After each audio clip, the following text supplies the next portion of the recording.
Big Fat Gay Podcast, to an episode already in progress. This is Trevor and Don. We're sitting down and continuing our conversation about chasers from the Chub perspective. Yes. Chubs on chasers.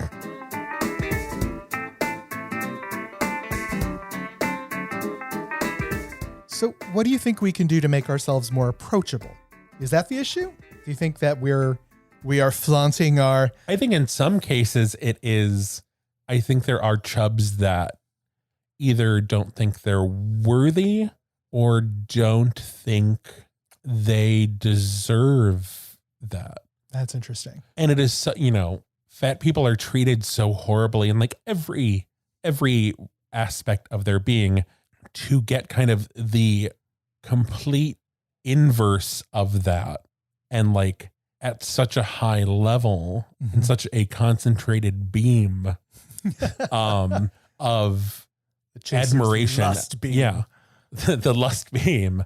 But even just admiration and just like it can be hard to wrap your head around that you are such a pure thing of beauty and that is coveted and that is just admired and that is, they are in awe of you and that they can barely contain it. And I think even just like, I think the reason a lot of chasers kind of, do this thing where they're just kind of holding the cards close to their chest and afraid to access that is because it is such a force. And I've, witnessed guys kind of letting go of that, taking the, like a valve that kind of controls the force. Just releasing the steam valve. Yes. Releasing the steam valve. Yeah. And just really just giving in fully to this desire and pleasure. It's a wonderful thing to witness. It is a wonderful thing to be a part of. But it just kind of requires work on, both ends. Mm-hmm. And I think it varies, depending on who both of those people are. I have been with a couple guys where their timidity was something that was eventually exhausting to me. Right. So I know Dan's given some tips on here before, from the chaser's point of view, like take their hand to help guide their hand to show them that it's okay to touch and things like that. Do you have any separate, do you have Trevor secrets to help them overcome this stuff? I mean, I guess it varies so much person to person, but I think something that I think is like a me thing is like, I'm really good at reading people and identifying when someone is holding something back. And sometimes they know what it is and other times they don't. And just being capable of having that intimacy and creating a space for them to access that. And I don't think not everyone is capable of that or should have to. Yeah. If you don't want to be that person, that is perfectly acceptable and fine. Like, I'm not saying everyone has to do that, but if you can. Yeah. Not everybody needs to reenact Bob Vila as this old chaser and rebuild their chaser from the ground up. Yeah. But I think just using your emotional IQ and just really looking to identify moments when someone kind of is receding and, extending a hand to kind of help take them out and just coax them out and be like, what's going on. And sometimes that can be taking a hand and guiding it. Other times that can just be, just spending some time to talk. Mm-hmm. So I guess I'm curious, what is this?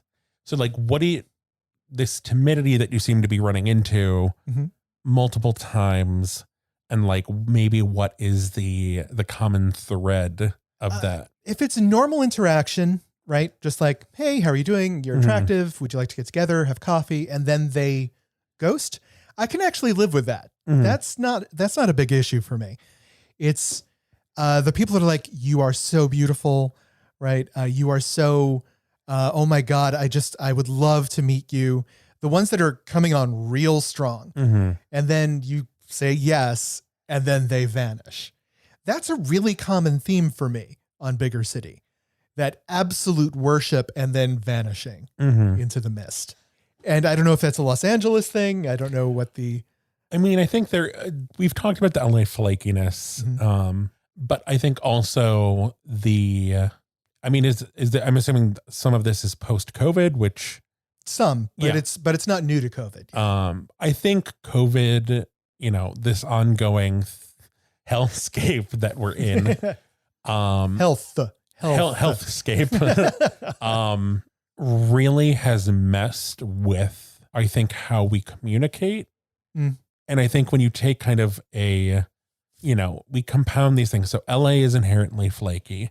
There is a certain flakiness to Chub Chaser community stuff just because of, anxiety, fear, whatever, intimacy stuff. And then we add COVID stuff to that.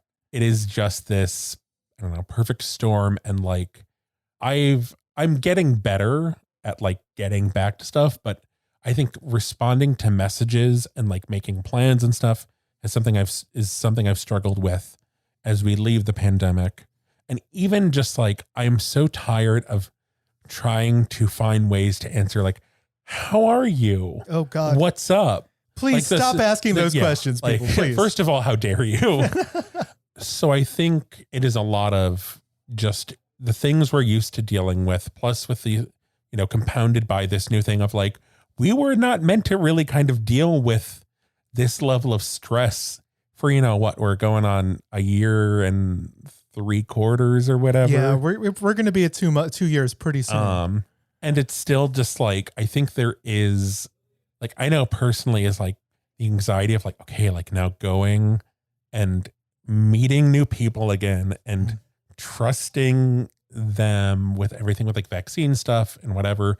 I think it's just a lot for everyone. That's true. Like now would be a good time to practice forgiveness of others. Yes. And I think just like maybe take your, the whiteboard you have where you keep track of how many times people have left you hanging or whatever.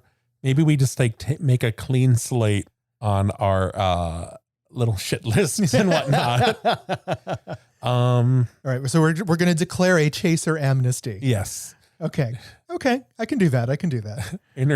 International Chaser Amnesty Day. It's like, maybe we'll set aside one day a year where it's like when libraries have, where they don't charge you any fines if you return the book.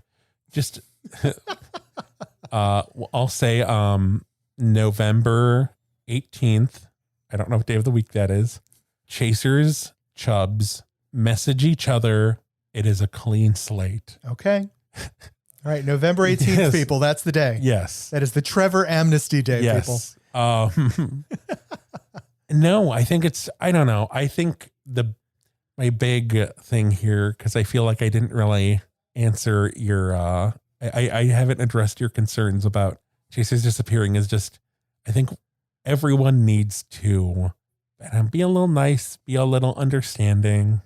Well, do you think this is a Dawn thing or is this a Chaser fact? I think this is just kind of an everyone thing of like people's, this has happened before. This is, this is not new to post COVID life, but I think it is, as the wheel of time turns. I think just as time goes on in this healthscape, we just need to practice greater kindness in the community. Like kindness. Honestly, the ghosting thing in mainstream community is disrespectful. It's disrespectful in ours too. So we need to own that it's something that we do. And I'm sure I've done it too at some point. Oh, I know I've definitely done it. And I feel terrible, but I have been giving myself a lot of amnesty with that. Trevor got early amnesty. Yes.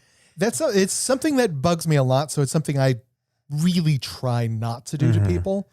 So I think maybe it's a pet peeve. Yeah. No, but your hesitancy observation, that's a really interesting one. Yes. And I agree with that. It's this, I never thought of it as a worship issue. That is my interpretation of it completely. And I think witnessing the moment that comes down, just the sheer shift, because I feel like so many times it is just such a intense shift in I don't even know if you like me. Why am I here to oh my God, you're, it is very clear you like me. Yeah. It's 0 to 60. Yes. And that's one of the things that ends up for me, that ends up driving me away, because you went from being cool and distant to absolutely in my face and your Yes. hand in inappropriate places. Yeah, let's find that middle ground. Yes. I do have a little anecdote about that. Mhm. I had a chaser I befriended and we hung out a few times and it was nice. It was a pleasant time, but it's like, okay, I guess he's not interested in me because he was just very shut down. Mhm. But also there was this kind of, I don't know, very intense, I felt like sexual tension. Mhm. And then we hung out a few times and then I had a roommate at the time and he witnessed this. He's like, what the fuck was going on with you? I'm like, okay, so I'm not crazy. There was this just like weird energy. And I finally, I was hanging out with the chaser again. I'm like, okay, I just got to address this.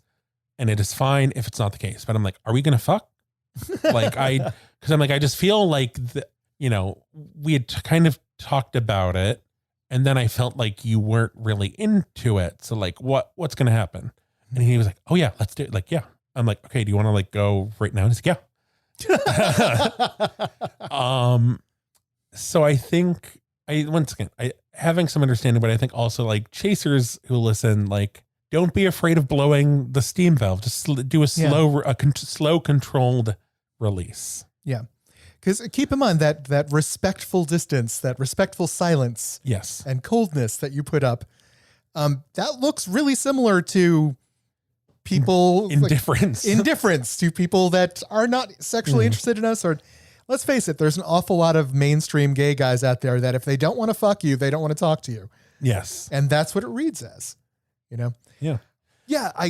I've had a similar experience actually where I was this chaser's first experience, right? And like I had a lovely time. We hung out a few more times after that, and then we had a kind of a blunt conversation where he was like, no, I'm not actually attracted to you. I'm, I think I should stop doing this. But then he kept wanting to hang out, and he would like linger at my apartment, and I had no idea what. Like, you told me you're not attracted to you. I'm not going to make a pass at you. What the hell's going on? Yeah. So I don't know. I guess maybe I'm annoyed at the timidity that they have that I share. Yes. Well, I guess sometimes you just gotta. I'm terribly hypocritical. So to be clear, boys, we do love our chasers. Yes. We are not bashing on our boys. We love you all. But yeah, we all need to work on being a little bit more open. And that's not just you, that's me too. And let's make a easier world of communication between all of us. Yes. And once again, International Chub Chaser Amnesty Day is November 18th, apparently. November 18th. Yes. Any final words on the discussion? I don't know. We'll be back. I'm enjoying November from October as we record this. I'm enjoying fall, and I look forward to getting the boys back together for more real episodes. When we get back together, we're going to be having some Christmas fun coming up. That'll be yes. Nice. All right. So we'll see you boys soon. Yes. Have a great hiatus. Bye. Bye.